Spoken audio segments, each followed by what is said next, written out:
Welcome back, guys. We got our second match coming up right away. Classic versus Dark, and definitely one of the closer ones. I think in the After Hours video that you did, you voted for Dark, yeah, and I voted for Classic.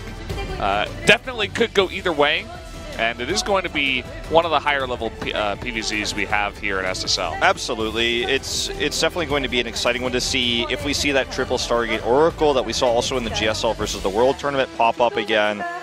Will we see Dark know how to deal with it? Because Dark's a smart guy. I mean, talk about, you know, defining a matchup or recreating it. Dark, he did that. He made the Baneling meta, the Hydra Bane. He was the one who created that. And damn, I knew it was going to be Dark favored, but 17-7 in Dark's favor. Massively the favorite in this matchup. But Classic's had a good tournament. Dark has not so much. He's at the 3-2. So I could see why others would vote for Classic. He looks so clean right now with his play. But yeah, Dark's the guy who made Baneling Hydra a thing in this matchup, showed people how to use Corruptor's CBT, a matchup he dominated for several years. And if there's someone in this tournament, a Zerg player is going to figure out how to deal with this Oracle play faster than anyone else, I feel like it's going to be Dark. And I'm not saying that that Oracle play is going to be the exact way this best of 3 plays out, but I think there's a high chance we see it in at least one of the games. Yeah, for sure. I mean, you have a map list where you can definitely see it. Abyssal, Reef, Ascension to Aiur, and then Odyssey, one of these bigger maps where you can get away with it early. All 3 of them do lend themselves to that idea, and all happiness in the booth, all smiles is Classic. He's looking good, looking confident coming into this one.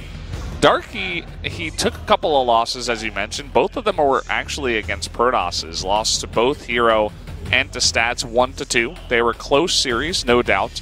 And Classic, on the other hand, has defeated a couple of the Zergs that he went up against, Solar and Biel, who is also not having a great SSL premiere. Obviously, these stats aren't going to mean that Classic 100% will win, but he's looking good in the matchup so far, Classic. Yeah, I mean, I feel like this is one of our closer matches of the day. Just Dark good at the ZVP right now, Classic looking clean, taking those third bases so well. He's not going to get Newkirk, though, actually, which was his highly prioritized map and his best map in the matchup, so that's got to feel frustrating. He's so good. He is the best player, or the best Protoss in this tournament, getting third base against Zerg on Newkirk. He does it so well with the Oracle openings, but even though he highly prioritized it, he's not getting it in this best of 3. Yeah, funny the way it works, but either way, guys, we are going to be jumping into game number 2 right away. Go ahead and tell your friends that Classic versus Dark, a best of 3 is on. And let's hop on to Abyssal Reef to find out who's going to take game number 1.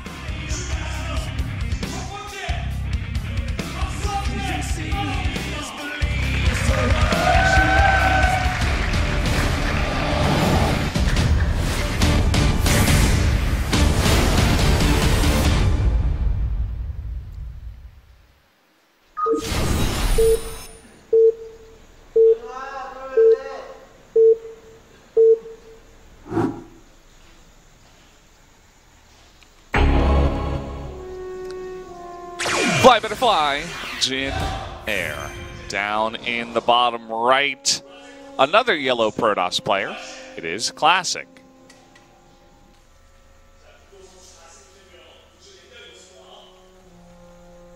And up to the top left in purple, it is his opponent, Dark, the former SKT Zerg, now teamless.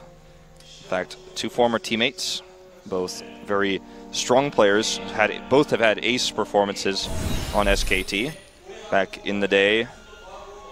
We could take this time actually to talk about the way that map draft works, because it's kind of an interesting one that we got for these 2. So in other tournaments like the GSL, you have a veto system and then you have map selection. So even in a best of 7 for the GSL, the entire map pool is determined by a pick kind of thing. And like you choose the maps you want first as you go into a longer series. But in this, there's no vetoes and you prioritize maps. So let's talk about this really briefly, because this early game is going to take some time to gear up. It's Newkirk Precinct was the first choice for Classic. The first choice for Dark was Odyssey. Abyssal Reef and Ascension to Aiur were both chosen by both players, and that's why they're the 2 maps that are first and second, as they both pick them. So it's a map pool neither can be upset about, because they both wanted to play on the maps. The reason why it's Odyssey instead of Newkirk Precinct is actually by chance. That was determined by a coin toss, so just unfortunate luck of the draw for Classic, but at least that map is chosen last. So it's the third map. So if he wins the series 2-0, he can at least avoid that third and final map. So Dark gets a little bit lucky in the selection. It's not a veto system here, so if he didn't want to play on Odyssey, there's nothing he could do about it except just not draft it, and hope he drafts the map that Dark did. So he might have specifically wanted to avoid Odyssey, so he picked maps he thinks Dark would have picked, but he got unlucky there in the coin toss. So kind of cool how that works out. There's a very different system here than any other tournament. There's two normal ones, the GSL veto style and also the loser picks map system, and this one is just completely different, and I actually really like it. It suits a round robin system very well. Yeah, new map draft system for a new format in StarCraft is always pretty cool to see. And yeah, I like the idea that if both players pick a map, it will be prioritized. It will come up very fast, and probably the first map that you do see, as both of these players wanted to play on Abyssal Reef. Definitely one of the maps that Dark likes to play on. But either way, we are hopping into this game. It is happening. We did have this hatchery at the natural blocked for quite a while. And you could see that the third was actually forced down first, which means that the creep is not going to be connected to start. Classic follows up right away with the Stargate, which does get scouted. So it looks like Dark should be ready in time to deal with that Oracle. And actually, it's a Void Ray to start.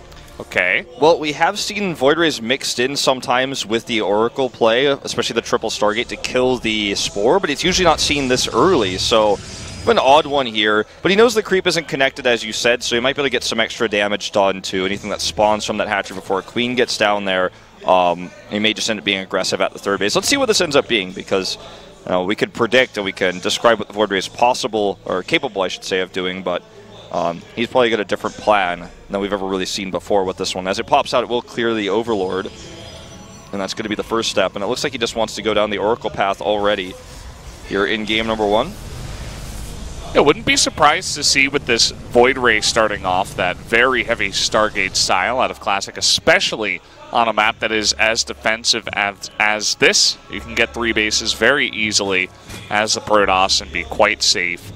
And you can see that Dark is going to be preparing for this. He is getting that first Spore to start off, and no second Stargate just yet. He's going to add actually more gateways at first. Yeah, I wonder what he wants to do as he takes to third base, because that's when we're going to see the triple Stargate if that's his choice.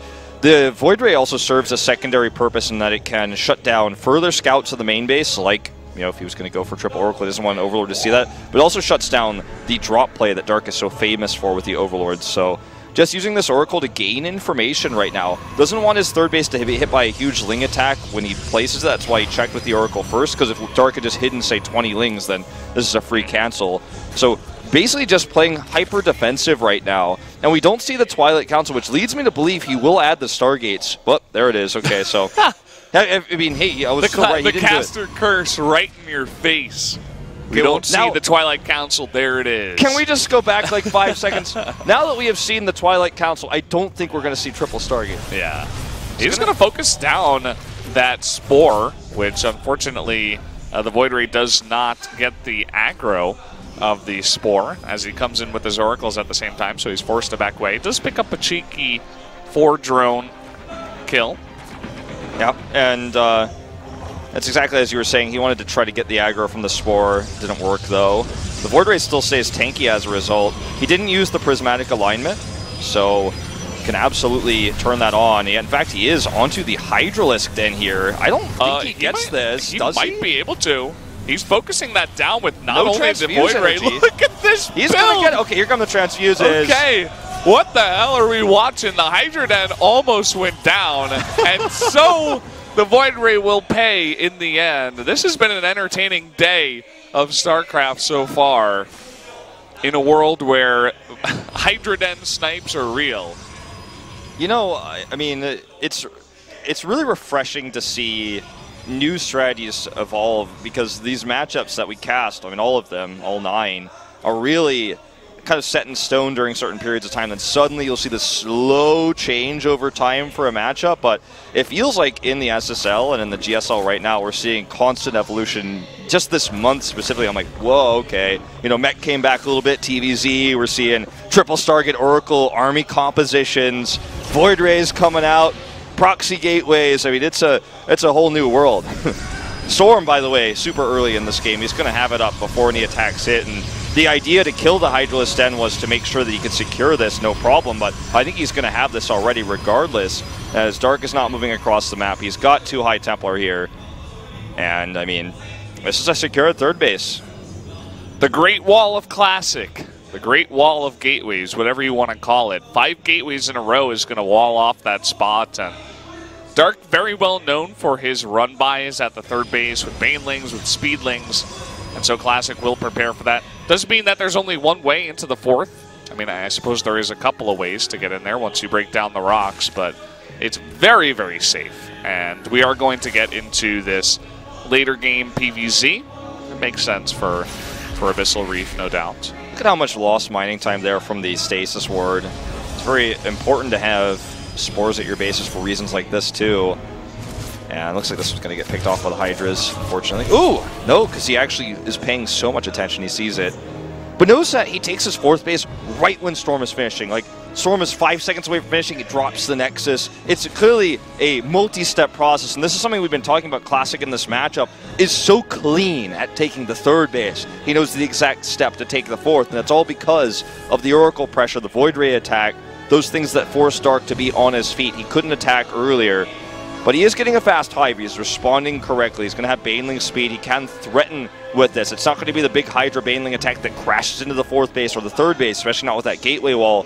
But he's set up to find some damage, find some harassment, poke a little bit, and potentially go into Broodlords with the Spire finishing up now and the Hive. He can go straight into that Greater Spire. Yeah, I definitely think that's the play from him. He knows what Classic is going to be doing. If you let a Protoss just sit here in a map like Abyssal Reef and get a free 4 bases, you know he's going to be going this composition with Storm, and you know that he's not really going to be preparing for a bunch of Broodlords as fast as the Zerg can humanly get them, you know, in a normal fashion. You know, we're not seeing any 1 base Hive play out of Dark, of course, and yeah, I mean, double Immortal production as the Greater Spire comes up. Classic, he needs to get this information. Nice snipe on the Warp Prism there. Will shut down the harass. There is another one. Yeah, he's going to hit this 4th base with it. Drone's forced to evacuate. Charge too. Yeah, he's got a ton of extra money to dump into these Zealots right now with the 4th base economy.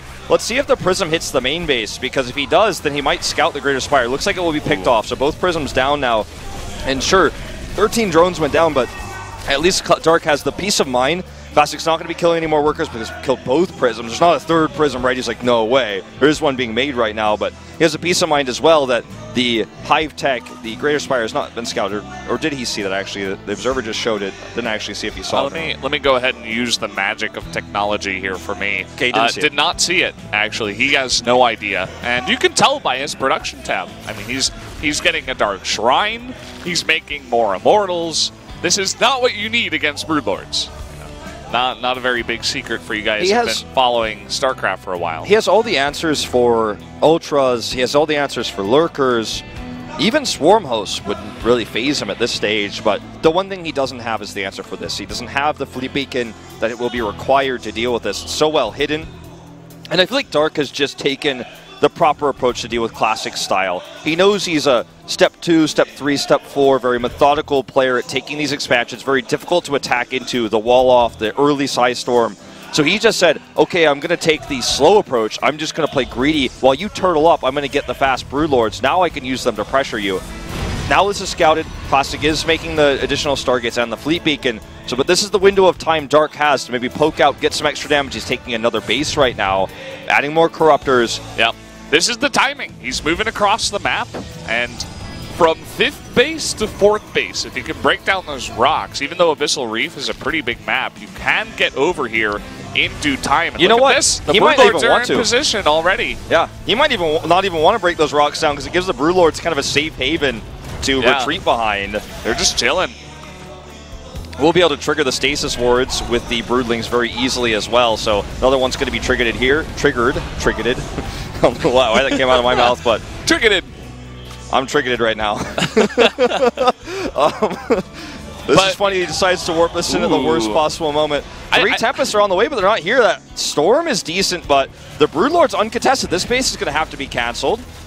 I would like Dark to be a little bit more urgent. I think he still is going to have this timing. Oh boy, this is going to be a nice cleanup of a lot of Zealots that were killing the rocks. They do go down, and the ground army of Dark is getting in on this fourth base as the rest of it is going straight for the army. But the Broodlords, they're alone. Yeah, he's going to take out two of them already. He sent all his Hydras to the right side, so they're not here to protect the Broodlords. They can use this high ground as sort of an advantage point. But this is what I love. He's going to use the Corruptors to camp the Stargates now, so he cannot get the Tempest out that he needs so desperately. This base is going to go down, and Dark very quickly here might find himself the victor in this first game if Classic just cannot respond. Mothership Core comes out eventually here, so finally those Corruptors will be warded away, but he's lost so much of his ground army. He's lost so much of his economy. Remember, Dark, behind all this, took that extra base. Yeah, I mean, his economy is booming back at home, whereas Classic now, he's on a base and a half. Right, he doesn't have that fifth base. It was canceled. The fourth base went down. He's going to have to rebuild that. That's a lot of time lost. Dark, he's not going to kill Classic here, but he has taken a huge step towards the victory in this attack. You can see that he knows he's done a lot of damage and he needs to regroup, as the Protoss army is still very scary, especially because the Tempests are in. But I feel like Classic, or rather Dark, will have enough time to regroup, make more Broodlords, make more answers to the Tempest, and be fine if a Protoss counterattack came along. He has so much, he just spent a lot of it, but he had such a large bank advantage with the economy you were talking about, and this is why I love Dark's play. He's just so intelligent in situations like this. This is the kind of things I was talking about in After Hours, is why I favored him, is because he knows what to do. He knows how to defeat this predictable style of Classic. And now, will the Archons get out of these Broods? I don't think so. Few Tempests coming in. The Storms do go down, but remember, the bank is building again for Dark, and he's just going to have the much more efficient fight here. In fact, it looks like he's just going to straight up win it. It's not enough Tempest. He doesn't have an answer. And ZG is going to be called. Dark takes Abyssal Reef. And suddenly, like Stats did, you could find the holes in Classic's play. His very methodical style. His, take a base, get the answer to the third base before taking, get the Psy Storm as he takes the fourth base. His very slow and methodical style, his lack of aggression, it showed in his series against Stats last week when Stats just out-greeted him, got the double forge in PvP, was looking to just seethe advantages, just ooze them out because he knew exactly what Classic was going to do. Seething the advantages out, man. I was like, ooh, look at the production time. I'm like, ooh, I'm getting a little sweaty. I'm looking at those advantages. And then against Dark here again, he takes the same slow, methodical playstyle, and Dark just rushes out the Hive Tech. He doesn't scout it early enough. He doesn't have the answer. He gets sieged up on his fourth base there, and I mean, this is just brilliant play, and I feel like Classic's predictability is starting to wear him down in this tournament.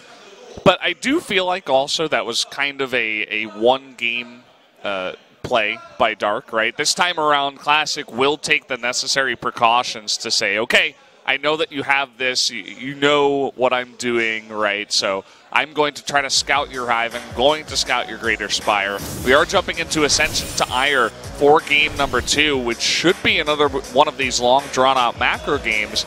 I think Classic will be more aware that Dark has his number right now. Yeah, I think so too. We'll see what he wants to do to get that third base. Will it be the Stargate again? Will he mix in the Void Ray? Questions we don't have answers to yet. But it looks like we're jumping into Ascension to Aiur to find the answers.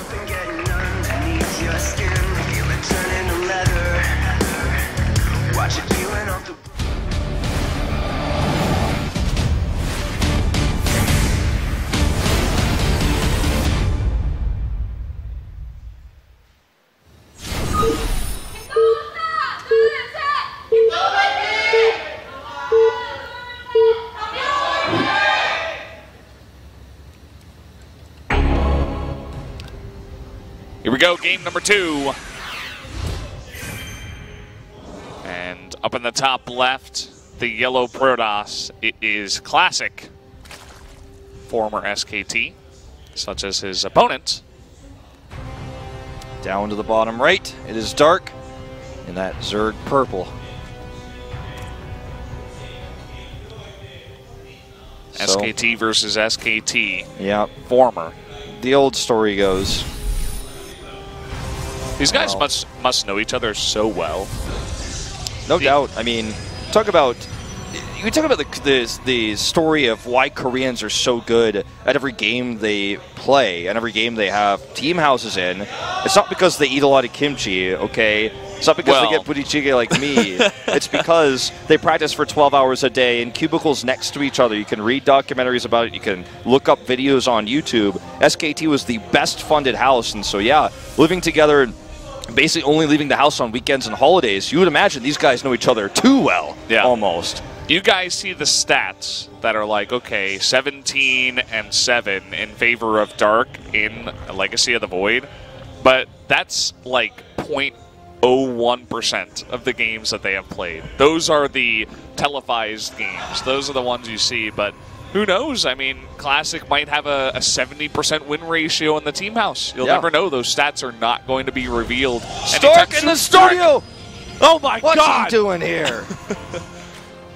It's like seeing a dragon. Get him! I'm like, sorry, your observing PC doesn't belong to you anymore. I'm just gonna get him on there, watch him play some remaster. He is a dragon. In fact, it is like seeing a dragon, quite literally. That's cool. Yeah, I don't know what he's doing here, but I'm gonna find out. He's hiding now. He's like going back into the back. But yeah, it's a cool thing. You know, it's interesting too because Dark comes from a background of Slayers. He was in the Slayers house. He actually was one of the amateur players when the B-Teamers Boxer picked up. And in the time that Slayers made a team house, there were only a few team houses in Korea. Most of the teams you think about back in the day, like Prime, didn't have a team house for a long time. Slayers was one of the first ones to have a real organized one. OGS was the other one that was famous in TSL. And so when Boxer came in, he had a large amount of funding from Intel, and Dark was in one of the best team houses for so long. Well, Classic was still playing Terran in Brood War as a B-teamer, so they both have so much experience. I mean, nearly a decade now of playing in these team house environments. And now they're doing really well even without that infrastructure. Classic, one of the older guys that's left over in StarCraft 2. I think he was born in 1991, I want to say. Same age as me. What is this going to be with this proxy? Is it going to be like 4 hidden gateways, does like a big timing attack, or it's like a proxy fleet beacon? Whoa! I mean, what could it possibly be? Could be Stargates. Like, it could be the hidden Stargates for the Triple Oracle, but we're not at that stage of the game yet. Twilight Council, so it should be Dark Shrine up in the top right. And Dark is very meticulous with this scouting. He's checking all the edges. Uh-oh. Here we go. There it is. The scout comes down, and Dark will know about this. Immediately canceled. We'll see if Classic wants to continue in the main. Making this Void right now kind of tells me the answer is no for now. Yeah. You know, one of the reasons why... well, we'll hold this thought for the time being because this Oracle's about to flow, and my point was about to get long-winded, but... let's see what this Oracle can get done.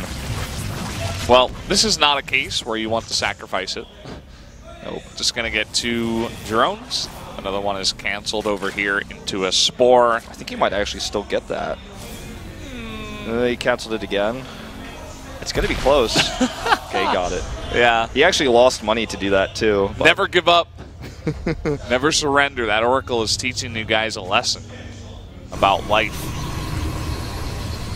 Oh, here comes... Second Stargate. Yep, second Stargate. Let's see if the third one comes up. Now that he cleans up the Overlords. This is something we thought we might see last game. He doesn't have enough gas for the third one yet, but he will in just a second. Once he hits that 150, he's got it now. And it could just be the new variation where you get only 2 Stargates, but I doubt it. I think he just wanted to spend this money on the Nexus first. And I'm just waiting on that Stargate. I guess it's just not coming. At least not yet. Wants to add it when he has better gas economy with the third base. Going to make Oracles to help protect this base against Zerglings. This is definitely not Classic's cleaner play, especially with the proxy being scouted. He wanted to change things up already, it seems, from last game. And play a little bit different, but he got scouted. Now we're going to send the Void Ray and Oracles across.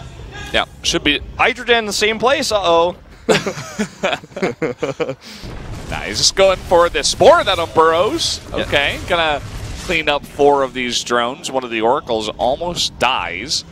Nice small bit of harassment damage. I don't know if he knows this, but you can actually cancel the prismatic alignment now because it slows the Void Ray by 40%, so I think that's why he backed out there. He's like, ugh, I don't know if I can get away with this Void Ray, but third Stargate's been added now. We're going all the way, so I was hoping we were going to see one aspect of this. It's been theory crafted by Redditors, you know. I've seen whisperings of what the Koreans are saying. Is it, could it be the answer is they should get mutas, or is it the Infestor tech that's the answer to Triple Stargate, to fungal them and blow them up in the fight?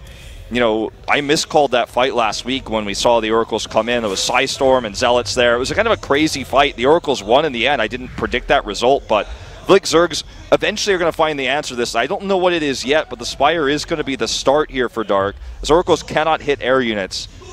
They do ability-based damage directly to the ground. Maybe mutas could be the answer, but he has to survive this first attack first. Yeah, if you get enough mutas, should be the answer. Corruptors is not going to be the answer. You don't want to get into a Corruptor versus Void Ray fight. Will be good against the Oracles, but the second the Protoss scouts it, we'll just make a bunch of Void Rays to counter you. So, yeah, and the amount of 6 spores. The problem is too, if you go for mutas, it's going to be effective the first time when you shut down all the Oracles. Maybe you catch them, they can't get home, but after that, you just make Phoenixes and you counter the mutas, right? Because you already have the infrastructure to do so. So I'm not 100% sure, to be honest, about this muta tech. That's true. Like, for the same reason you described about dealing with the Corruptors, looks like his plan here is going to just start the air war. So my guess is now that he's adding Corruptors, this base is toast, by the way. Well, now that he's adding Corruptors, I think we're going to see the additional Spire. We'll probably see a second Spire. He's going to get Vipers out with the Hive Tech. He's going to get Infestors, very likely. Now we're going to just go. He's just saying, all right, that's it. I'm tossing. We're tossing this into late game. I'm putting out the late game air tech. I'm going to start my air upgrades. I know that's where this game is going, and I'm going to force it that way. But Dark, he lost his 4th base as if it was an afterthought. It happened so fast that he barely even moved his units. Just like you called it, you're like, yeah, the base is dead. I mean, there's nothing here. You can't get there in time. It's obviously dead. And Dark knew it as well. He's like, well, I guess I just have to give it up. And that's actually a big deal. If you want to get into late game, you want to get these bases as fast as possible. Dark, he got 5 bases on Abyssal Reef in the snap of a finger, right? He saw the tech and he's like, okay, you really want to go to the late game? Here we go. But Classic's doing a good job of shutting down the extra bases that Dark is going to need. I feel like mutas is the answer here. He's going straight into Corruptor Muta. I feel like this is such a if composition. Goodbye. See you later, Hatch. At least got to cancel this time. Obviously, the Corruptors will be outmaneuvered by these Oracles, but if he gets mutas out and he forces these into a corner, the mutas can trap, then he could get a lot more done than this. Now, sure, this is going to be some damage, a little bit unfortunate for Classic, but if this same scenario occurs with Mutalist, this is the if I'm talking about. If this happens, he can clean these up. The mutas can corner them. He'll have nowhere to run. The mutas can actually keep pace with the Oracles, whereas the Corruptors cannot. So if he does this again and the mutas are hidden, as he hasn't shown them yet, then it could be lights out. He's going to try to corral these Oracles into a position where they get trapped between the mutas and the Corruptors, and he takes irreversible damage. He also, if he knew about the mutas, would be making Phoenixes right now, but because he's hidden the Mutalists, he doesn't know about them yet, so he's not producing anything in those Stargates. Looks like he's kind of playing it safe, playing it cool. Warps in 2 Stalkers. He's just like, all right, I'm going to get my upgrades. And here we go. This is the trap I was talking about. He doesn't have the Corruptors, unfortunately, though, to chase them because the gateway units on the ground did. But immediately he's like, okay, got to get these Phoenixes out. Let's go. Probes pulled off the line here. Very well executed by Dark, to be honest. The patience with these mutas, hiding them for a long time, looking for the opportunity. Finds another one here. Classic sending them back to their deaths. That is 20 Mutalisks that he has right now. You're going to lose your entire mineral line in about 3 seconds if you don't have them in position to be defended. And he's trying to trap these Oracles. Yeah, looks like he barely doesn't find them. But this now gives Dark the control to double expand. He lost the hatchery, had to cancel it a second time, but now the hatcheries are complete. Drones are transferring over as we speak to both. He's mining so much extra gas there to afford these Mutalisks. But right now for Classic, start to beg the question, should he add a fleet beacon you know, get those pulse crystals if he wants to take air superiority. If he doesn't do that, I feel like he's going to get kind of walked over for a long time. I guess this is another solution. Just brute force attack him. The Mutalisk can't fight in a straight-up army comp. He only has 12 Hydras, no not Sunkens, too much Broodor recently, no Spines in position. So few Banelings here, they're slow, and there are Blink for these Stalkers. Those Banelings did pretty much nothing, as this is a really scary army with basically just Stalkers. The Oracles getting to work on those Queens. The Transfuses aren't good, and the Blink in. Classic, very confident to take this one. Okay, what is he making? He's making more Hydras, making more Lings, Baneling speed, but these are just going to all follow this guy. GG. HH. And remember, this reminds me of when we would see back in Wings of Liberty, early Heart of the Swarm, Zerg players bank for mutas. When the opponent has Blink Stalkers and the +2, if you do this, you got to have like 12 Spines at home, because the counterattack will happen. He's not just going to sit home and let you run circles around his immobile army and kill all your probes. If he identifies you don't have anything to defend at home, he is going to come across the map, he is going to kill you. And there weren't any Spines there, so he had like a few Banelings, which, as you said, did literally nothing. So it reminds me of the old days where we used to see a ton of Spines and then the mutas. Are Mutalisk the answer to the Oracles? Maybe not, but at least we got to see a glimpse into one possible solution, trying to trap the Oracles with the Corruptors and the mutas that was trying to be a bait there, hiding the Mutalisk tech. Really cool stuff. Out of Dark. Yeah, and I want to give you guys a little bit of inside information. Dark and Classic, they were, I know it's crazy, they were chatting before the game, game 2, and Dark was like, oh, you didn't go for triple Stargate, and Classic, he was laughing a little bit, and I'm very curious to see what they're going to say now. Dark is like, wow, that's really OP. And I think you made it a little bit nicer than what he said, but yeah. Yeah, I mean, he was not happy with that triple Stargate, but it's funny that Classic doesn't do triple Stargate, he loses, and Dark's like, oh, you're not going triple Stargate, that's weird. And then he goes triple Stargate, and he kills Dark very one-sidedly, and now Dark is mad. So kind of setting the tone for game number 3, as these guys, very good friends, as we talked about. I mean, they were in the same team house for a very long time. And Odyssey is going to be the map now. This goes back to the map draft. It was Odyssey versus Newkirk Precinct. The Newkirk Precinct, the map that's so good for the Stargate play, that Classic is so good at taking those third bases on even before the Stargate meta in this matchup. He didn't get it. It's the coin toss now that puts us on Odyssey. So advantage Dark, even though he ended up losing that that second game, couldn't take the 2-0. It's his map advantage. It's the map he wanted more than anything else. It's the map that Classic wanted to avoid more than anything else. So this is the tough one. It's going to be the hardest win of the 3 for Classic to take. I wonder if he's just going to go for triple Stargate again. I mean, even when Dark has an idea about this, he sees the extra Oracles, he tries something new with that Spire tech, and it doesn't work. So I feel like for Classic, you just do it again.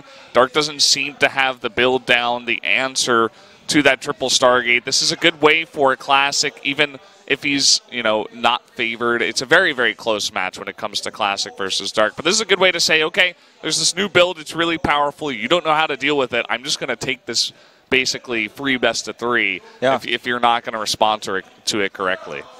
Well, I mean, I think that's what I'd be thinking. Maybe he has another. That's what I would do. Maybe he has another build planned. And we'll see. I think this will be the first time we see this build on Odyssey. So who knows? We've seen it on Overgrowth, but I don't know how well it's going to do here, but clearly Classic wanted to avoid this map, so much so that he picked Ascension to Aiur, he picked Abyssal Reef, he picked into the maps he knew Dark was going to choose because he was comfortable on those maps, but also he wanted to get that Newkirk Precinct into the list. He missed the coin toss, so this is going to be such a good final game here in this best of 3. I don't know why we haven't started it yet. Yeah, I'm looking around. I think maybe someone went to the restroom. Went to the restroom. I didn't really see. Who's the guy on the left? Is it Classic or Dark?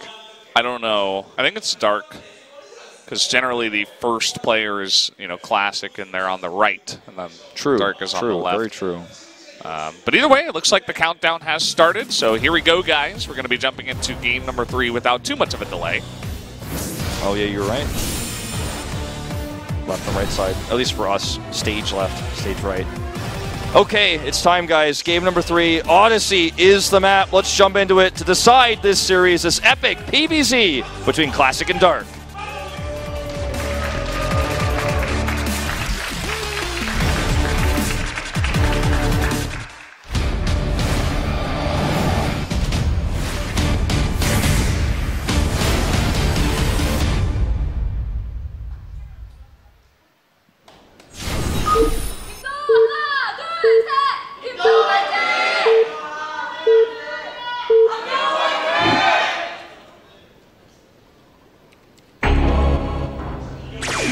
Here we go, game number 3, the decider match to see which one of these two players will take the very important win in this series. Down on the bottom right, it is Classic, the Protoss. And up to the top left in purple, his opponent, it is Dark. The former teammates will clash in this final game on Odyssey. In terms of maps, advantage Dark, but the map is only one tiny, small aspect of a series. Can make a big difference. It can eliminate builds or strengthen builds based on your preference of playstyle, but, you know, just to simply say the map advantage goes to Dark, so he's favored here is not true. But at least he has that check in the checkbox for what he's planning to do, what he's prepared for this map. Whereas the strategies that Classic no doubt prepared for Newkirk won't matter as he lost the coin toss. So Probe's heading across the map now. We'll see the scout. And, I mean, only time will tell what Classic really has planned. It looks like it's going to be a Gate Nexus core, at least for the opening part. But what happens next is the big question mark. Will we see a different strategy entirely? Something that he had his kind of plan B or plan C backup plan for this map. He's already shown the Stargate play twice, the triple Stargate in game 2. Maybe he tries the proxy again, something like that. Or will he do, as you suggest, play the triple Stargate again, even though this is not necessarily the map for it, to try to force Dark into a bad position, because clearly he didn't fully have the answer in game 2. I think those are the big questions going this one, what he's going to pick. You know, if he takes that slow, methodical approach with the third base and the fourth base, which can be done on this map because the bases are so close, feels like Dark already kind of figured that out. I feel like this series is a little bit more important for Dark. He doesn't have the same score that Classic has. Classic is at 4-1, Dark is at 3-2, and we talked about before the importance of making it into playoffs and having a really good seed so that you can just be in a good spot to do as well as possible in the playoffs. Dark right now, he's having a lot of trouble against Protoss. If he loses to Classic, he also has Deer in round 8 and then Solar in round 9 for a best of 3 of ZVZ. So definitely a couple of matches that are kind of, you know, not very confident for Dark in those. Whereas Classic, after Dark, he has Alive and Hero, two guys who are not doing good. Classic should smash both of them. He should. But then he does have Innovation in round 9, which might be only his second loss in the entire SSL Premier Season 2 for Classic. So I feel like if everything goes according to plan, if Classic wins this one, he should finish out 7-2, which is definitely a score that can get you into top 3, first, second place. I would say. Whereas Dark, if he loses this one, he's going to be 3-3, and then he has a couple of matches that he might not even win to follow up, and he could even finish at 4-5. He might which is not a playoff. No, he might be taking the fast lane. Yeah, you don't want to take the fast lane, especially when you're in Premier. Especially when you're alone, man. You always only take the HOP lane if you have another passenger with you. That's true. It's illegal to do it the other way. Well, it is going to be Stargate play. So the gravity of this series is very well explained by you. Now, I'm going to see if Classic can seal the deal here. Double Oracle, no Void Ray this time, using the Stalker instead. With the big main base, it was a lot easier to actually pick off that first Overlord. So skips the Void Ray entirely, and as a result won't be able to do some of the fancy harassment we saw him do in Game 1 and 2. But with the lack of success, realistically, that we saw from both, you would have to wonder, should he be doing it at all? He did start the Void Ray for a second, then cancel it. And I feel like this is a cool adaptation, but as you rightfully predicted, we are going to see, it looks like, the triple Stargate yet again. And let's see what Dark does this time to try to stop it. Well, Spores are going to help out. You can see one at every base already, but he really needs a scout. That's always the first order of business. Business.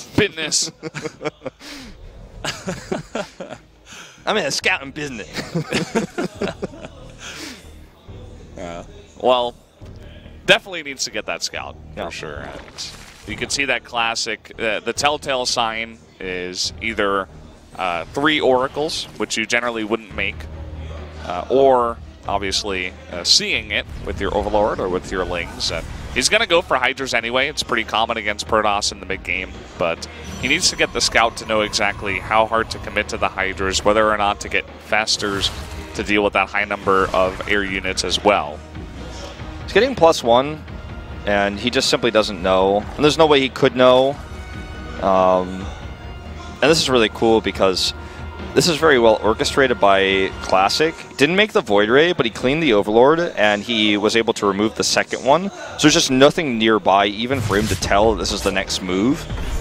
He's also being very careful with these oracles. Now when he sees 4, I mean, that is not definitively enough information to know, but it should be. It's like, well, I mean, he could have just made oracles off one Stargate the whole time and hid them, but like pretty much, I think it's going to be a triple Stargate. Yeah, that would be the sickest play, right? To just fake the triple Stargate and go into Fast Storm or something like that. But yeah, Nidus coming out. Okay. He's going to attempt to just break into the base of Classic. You know what, though? I think the oracles, if he has enough of them, especially because they stack, I think if he scouts the Nidus, he burns it down too quickly. Also, where is the Nidus even going to be placed? He's going to have Zerglings to get vision. He's probably just going to place it on the ground near the third base. He's going to have Zerglings near the watchtower is controlled by Classic. There are no Overlords nearby. He's got a few Lings towards the left side of the main base, I guess, where Classic will likely take the 4th, right here. Oh, they're already scouted, and like the Lings. Is this really going to work? Is he really going to be able to find a way? He's not getting it into the main base, that much we know for sure. And even by ground, I'm not entirely sure where he'll be able to place it. You can see that the Observer, he shows everybody exactly what the 3 options are. And they're not very close to the base of Classic at all. And it seems very clear that Classic knows this is a possibility. He's clearing the Lings right now. He's removing vision. Now he's going to go hit this 4th base. And it looks like Dark has just decided not to do it at all. He does make 4 more Overlords, which would lead you to believe he's going to make a huge swell of Hydras right afterwards, but still has not placed the Nidus, doesn't have a place to place it. He can put the Nidus down as he attacks, and here it is. As I say that, he is going to go for it. He has 8 Queens to follow this up, so that is very, very important. It's basically going to be just Hydra Queen. Let's see what he targets with these Oracles. Ooh, losing several there at the beginning. Does he target the Nidus? Looks like he will immediately. Look at that. The insta-kill. That's the insta-DPS I was talking about. Guardian Shield doing so much with just the 1 sentry here. And this is a stop, not even close. Not even slightly close. And that's what I was saying. If he sees the Nidus, he just bursts it down. No way. 1 Queen got out. So what? They didn't have time. Innovation could have done it, man. You put it. Automaton 2000 bot programmed to instantly transfuse. I don't think you transfuse that fast enough. I don't even know. You could have done it, Wolf. I mean, I don't even know if it was physically possible to transfuse that. I mean, I don't think so. Realistically, it's just too many oracles. And you can see Darky struggling for an answer. He had to keep that safe. He had to get the Nidus down somewhere where Classic would not have seen it, but he just thought that he could defend it with the amount of Hydras that he had, but boy, was he wrong. You were talking about the Guardian Shield. That is actually so huge with the firing rate of the Hydras, with the amount of Oracles that there are, the amount of time it takes to kill them. The Guardian Shield does crazy amounts of work. And look at this, the DPS for this. It's an ability, and it's not meant to be used for long periods of time. Man. I think this is going to be it. He's going to lose pretty much. Okay, Classic is not going to commit to it, though. He actually lost a lot of Oracles at the beginning of that fight. Looks like he didn't have energy either. Yeah. Let me take a look, actually, at the Oracles. Yeah, there's a little bit. Some of them are out. Yeah. But it's... I mean, this is actually going to get Dark a little bit back into the game because that was a little bit sloppy by Classic. But isn't it funny how we live in a world now where you mass this unit that was meant to be for harassment, and Haz was ahead of his time. He was. Let's be real. Yeah, can we just put that out there? That one time SOS did it too. Okay, like they were definitely ahead of their time. But I mean, it used to be in Wings of Liberty at the beginning, you would mass sentries, force it to slam down, and the sentry was designed to be used in like a group of 1, 2 to buy time against Lings, put a Guardian Shield up, you're like, I got 1 sentry in my army, it's a really cool unit like that, it gets a Guardian Shield, and now it's the 1 sentry that's in the army to protect the Oracles, but it's mass Oracle, not mass sentry. There's units that were taken by pro gamers and abused, were not designed as units by Blizzard to be massed like this. Players like parting with the Immortals and the Sentries. That was not the design of the Sentry, but it became that way. And now the Oracle is just another thing. When Browder designed the Oracle, man, I don't think this is what he had in mind, but But here it goes anyways. Well, it does a lot of damage very fast, so any unit like that can definitely be abused. And we were talking about this before. Yeah. You can put down crazy amount of stasis wards and just attack with a ground army at the same time. There's that Guardian Shield. I don't think this is the greatest fight for Classic, but those Hydras are really struggling to get that consistent damage. Yeah, they didn't get the arc. The Stalkers were in a better position. They had Blink Micro, so I think at the end of the day it was a better trade. It was risky because it didn't have a mothership with this to recall, and perhaps he got flanked by Lings or Banelings, but Baneling's speed wasn't ready. He backs away, gets a decent trade, and we're just going to see this repeat. And you were talking about this a lot last week. You know, we had the fight won by the Oracles without even any stasis wards, and now he's just placing them like crazy because he can. It's like stasis for everybody, man. He did the, you know, it's like the rare candy code in Pokemon. He's got it for his stasis. He's just got as many as he could ever want. He shouldn't have this many, but he does. And look at this. He's just going to keep placing them. And Baneling should not even be here. Dark is panicking. Baneling should never be on top of that, dying on the high ground here. The Oracles provide vision. If he tries to take the hard fight, the Blink Micro will win out too. He's losing so many Banelings for nothing. And now just losing drones. This base may just have to be evacuated. This base is risky like this against ranged units because it's a gold base. That's how this map was designed. Oh boy. He's going to lose his hatchery if it gets targeted down. There are the stasis wards. Keeps those stalkers alive. Down goes the hatchery. You can't flank against that. You just can't. Hydroden. See you later. He's what getting else adrenal glands, but I mean, I don't think that the Swine Pool is going to be targeted. See you later. What if he gets the Swine Pool before adrenal glands finishes? That would have been a huge pick. Stasis wards are running out here, though, but still, he's got the blink, he's got high ground control, and this is why this is a gold base, because it's vulnerable to high ground or to harassment onto its high ground by ranged units. This is a map design that's been used by map makers since Brood War, basically, on maps where the mineral line is more, it yields more minerals or has more patches, but is vulnerable to ranged units. Overgrowth. Yeah, exactly, and as you can see, abused here now by Classic with the Stalker army he has. Classic decided not to kill this hatchery over there. Is going to go over and try to make it work now, but this time Dark is in position. He's going to cover his back line with 4 stasis wards and says, yeah, come at me, bro. I dare you. Imagine literally a mothership core with this, too. Imagine that he had that and he could recall. Uh-oh. That would be the most terrifying army of all time. Oh, here we go. The Lings are going to get in. No recall. No recall. The adrenal glands, as you were saying, too, that can really wreak havoc on your main. He's coming in. Yeah, he is going to warp in some Zealots. The Stasis Wards will allow the retreat here. Looks like he might have been considering going for the flank, but he has to take the long walk home because he doesn't have a mothership with this army. I don't even know if he has one at all. Perhaps one of his bases, but it's not with his army. Cannon repowered here, but it's not going to last very long. Finally, the Stalker's coming over, but nearly 30 probes killed by Ling run-bys alone. And also, this gives him the opportunity to get into position, try to poke at this 5th base. I don't know about this, though. That's kind of scary for Dark. He would have to go kill the 5th base and run away right away. And you can see that he's like, okay, maybe it's a little bit much. I did a nice bit of damage to the economy. Now let me back off and secure some of my bases. The Classic had almost too many probes. He was up at 80. And that's pretty crazy, especially for a Protoss. So losing that many probes and remaxing on army units is actually not that bad. Yeah, it's not so bad. I mean, sure, it was a win for Dark regardless because he killed more than probes, but, like, you're absolutely right. This is not like, he lost 30 probes, it's over, he has to fight now. It's certainly not that situation. Uh-oh. That Zerg army is not equipped to fight against this. There's Storm now, there's Archons. Yeah, and 3, of Ultras alone against this many Blink Stalkers. They can be focused down once the Hydras start to melt away. The Stalkers do bonus damage to Ultralists, and so if he micros correctly, the Ultras here at the front aren't going to last very long. Storm on his own Oracles, though, more than on Hydras here, is going to help the Hydras thin out those Oracles. We are seeing that micro now against the Ultras, but this was way more efficient for Dark. The Storms there, not very good. Losing his entire economy at this base is actually going to lose the Nexus itself, and this may be a win for Dark now, as he's got more Ultras on the way. Greater Spire is going to be available. The 3-3 wasn't there for the fight, but I think the really poor Storms there was what caused him to lose it for Classic. Yeah, he didn't have enough Storms either. He only had 2 High Templar. It looked like there were 2 Storms, 1 or 2 Storms. Remax on the Lings, and here we go. Coming on in, Dark is really looking to swing the hammer as Classic, in the meantime, is trying to make a transition into mass carriers.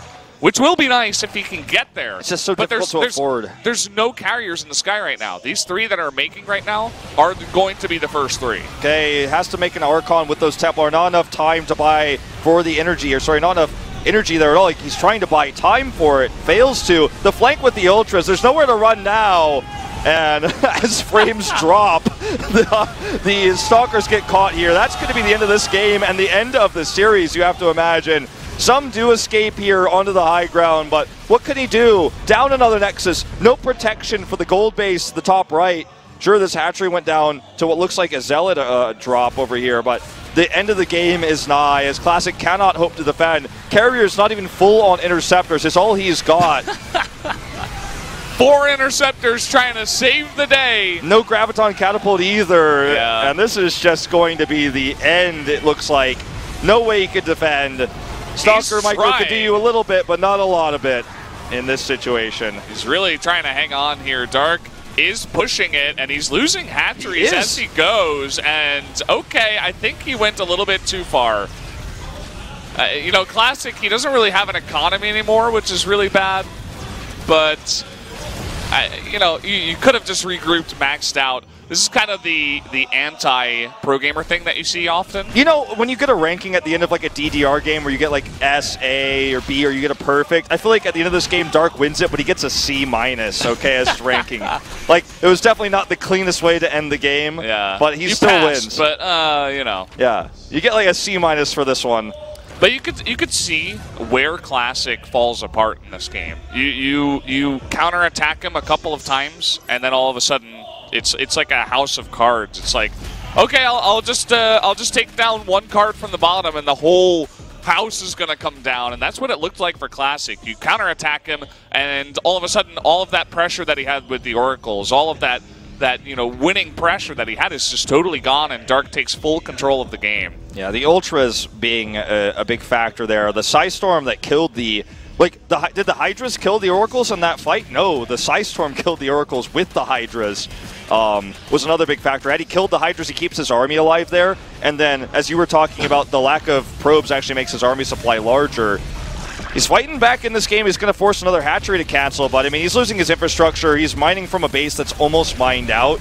Like, he's mining from 2 half bases, basically. Yeah. And isn't it funny how at the beginning of the mid-game we saw the spawning pools? Like, he could target down the adrenal glands, but he didn't do it. That ended up being such a huge factor that Dark had those lings to do that massive damage. So now Classic needs to resecure another Nexus somehow if he wants to find his way back into this. He's trying to brute force his way to kill hatcheries, but if he gets caught out here again without a mothership, without recall, and loses this, then he's probably just going to type out. Lings are coming over. He's a broken Protoss right now. He's spending the last of his gas that he's basically not mining to make 1 High Templar. That's not going to win you a game. Yeah, the objective now for Dark is simply just to kill this army once, and that's it. That's over. And going to just use these Corruptors to kite back and kill the Interceptors. Dark is going to get an S with this one. He's playing super safe. And here come the Lings. That is going to be finally the type out here. The game ended long ago, but the Dancing Lings, get out of my game, says Dark. He will take the victory 2-1. GG. There you go. Very well deserved. Fantastic play there in the later game. Dark just having more control. As I said before, Classic, sometimes he looks really strong, but he's like a... You know, an insecure person, you poke at his insecurities a couple of times and he falls apart. Well, Classic as well. You poke at his base a couple times and he's like, oh, I don't know what to do. And I mean, his play totally falls apart. He definitely didn't have the base defenses to deal with a massive amount of Lings. I think he was surprised by the Lings because they're not a unit that you want to use in a composition against Psystorm and Mass Oracle. Why would you ever build Lings as part of your army, especially not in that count? So I think he probably was just like, well, I could make some cannons and have a better wall off set up on my bases, but there's no way he makes like 40 Lings, right? Why would he do that? He can't fight me if he has that. And I think the bigger point was when he lost his army in the middle of the map. Then he couldn't defend his bases against the later Ling counterattacks. And the first Ling counterattack was maybe what forced some of those mistakes in the middle of the map. But when he lost all of his Oracles, all map presence was gone. Couldn't take any more fights. Couldn't hold on to his bases. Didn't have those stasis wards anymore to give him the mobility. One other thing I feel like he really could have done to maximize the value of that Death Ball was have a Mothership Core with his army. Sure, it's a little bit slow, but if you can keep that there, hit recalls back to your bases, then suddenly you're not really worried about the Ling counterattack. When you're at the 12 o'clock, and the Lings come down to the bottom right of the map, and you don't have a recall, and you're just trying to warp in Zealots, the Lings are going to wreak havoc, as we saw. Yeah, so a very close match, as we expected. Went really, really down to the wire there in game number 3. We are going to have an interview now with Dark. We'll hand it over to Hyungyoung for that interview and get that translated for you guys in a little bit. See them getting to work over there. We're having a little chat, a private chat over there before we go into the interview. And here we go. The interview is going to start now.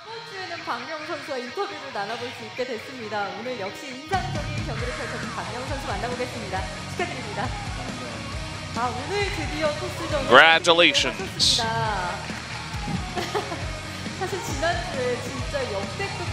Finally a victory against Protoss today. You lost against Stats last week.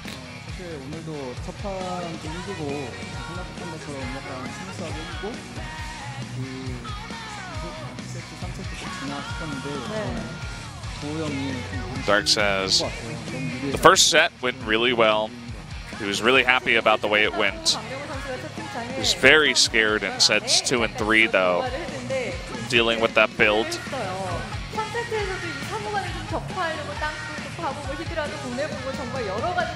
Speaking of which, you tried a lot of different things in set 3. How did you feel trying to figure out the answer to that composition?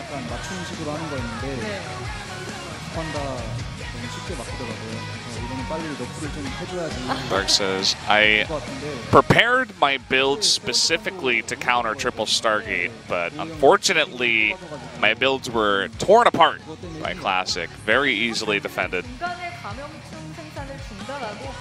Thankfully, Classic didn't really have the right composition, the right units in position to help out in defending. So that's definitely part of what was the way that I was able to win that one. Dark initially going for the Nidus network. Dark says once the Nidus Orm went down, he kind of fell apart. He didn't know what he was going to do,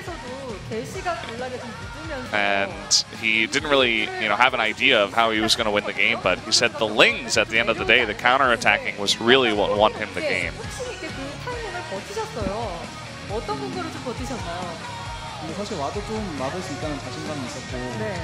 Set 1, Dark had a lot of Broodlords. How was he able to hold out until then? Well, I can answer that one. Classic just didn't attack.